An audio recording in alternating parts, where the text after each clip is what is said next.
Rich dad poor dad chapter 7। ऐसा business जहां आपकी मौजूदगी ज़रूरी ना हो, जो दूसरे लोग आपके लिए चलाएं, क्योंकि आप वहां ज़्यादा वक्त देंगे तो बिजनेस नहीं नौकरी होगी।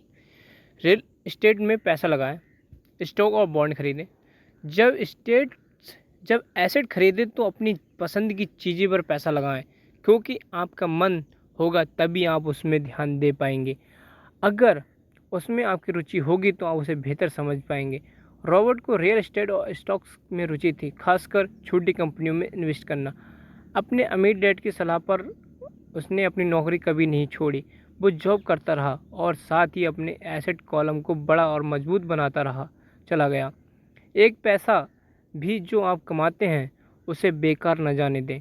अपने पैसों को अपना गुलाम मान कर चलिए, जो आपके लिए काम करे। आप लग्जरी खरीदना चाहते हैं, शौक से खरीदें, कोई बड़ी बात नहीं है।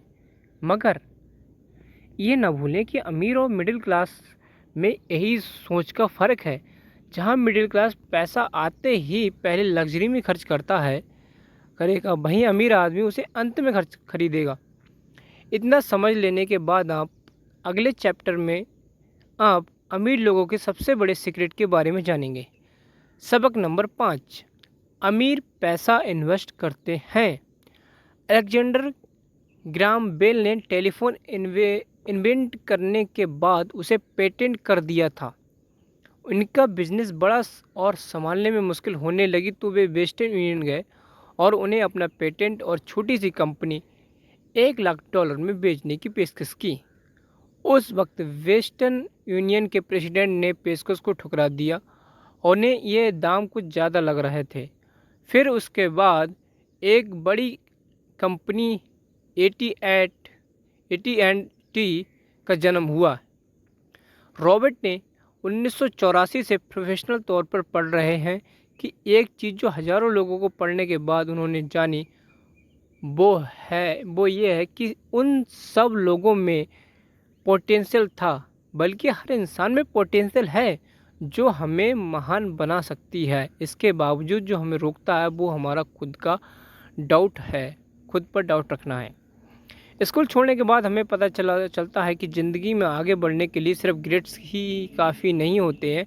जैसे सिर्फ स्मार्ट लोग ही आगे नहीं बढ़ते, बल्कि वे बढ़ते हैं जो बोल्ड भी होते हैं।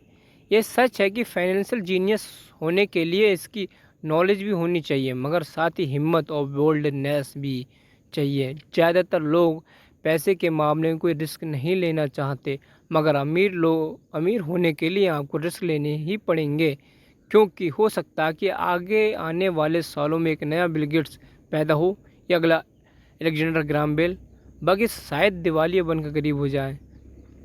अब ये आपकी मर्जी है कि आप इसमें से क्या बनना चाहते हैं। अगर आप फाइनेंशियली IQ बढ़ाते हैं तो बहुत कुछ हासिल कर सकते हैं, मगर नहीं तो आने वाले साल और भी डरावने हो सकते हैं, क्योंकि हर पुराना जाता है तो नया आता है। तो आज है वही सबसे खुशहाल वक्त है। आज के दौर में लोग ज़्यादा फाइनेंशियल स्ट्रगल कर रहे हैं, क्योंकि उनकी सोच भी अभी भी पुरानी है। फिर वे अपनी गलती ना मानकर या तो अपने बॉस को इल्ज़ाम देते हैं या नई टेक्नोलॉजी को, जो कभी कल के दौर में एसेट था वही आज लायबिलिटी बन चुका है। तो आपको अपडेट रहने की ज़रूरत है। रॉबर्ट ने एक गेम डिज़ाइन किया था जिसे भी कैश फ्लो कहते हैं। ये लोगों को सिखाता कि पैसा कैसे काम करता है, अमीर बनने के लिए की राह में और रेट रेस से बाहर कैसे निकलें। ये सारी चीज़ें इस गेम से समझने की कोशिश की गई हैं। एक दिन एक औरत आई। गेम खेलने के दौरान उसने एक बोट कार्ड जीता, और जिसका मतलब था उसने गेम में एक बोट जीती है। वो औरत बड़ी खुशी हुई, मगर जब उसे पता चला कि बोट लेने के लिए उसे सबसे बड़ी रकम टैक्स के रूप में भरनी होगी, तो उसकी खुशी गायब हो गई। वो बोट उसके लिए अब एसेट नहीं बल्कि लायबिलिटी बन गई थी, और उससे अब पता चला कि ऐसा तो ये बोट उसकी जान ही ले लेगी। उसे ये आइडिया समझ नहीं आया और वह रिफ़ंड की मांग की।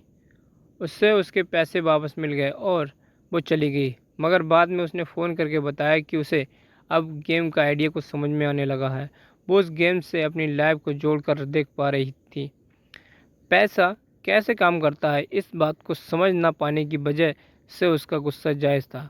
हम भी अक्सर यही करते हैं, जो बात हमारी समझ से परे होती है उस पर हमें गुस्सा आता है और हमारी ज़िंदगी की हर परेशानी के लिए उसे ब्लेम करना शुरू कर देते हैं। मगर मगर अगर ठंडे दिमाग से सोचें तो ये तरीका एकदम गलत होगा।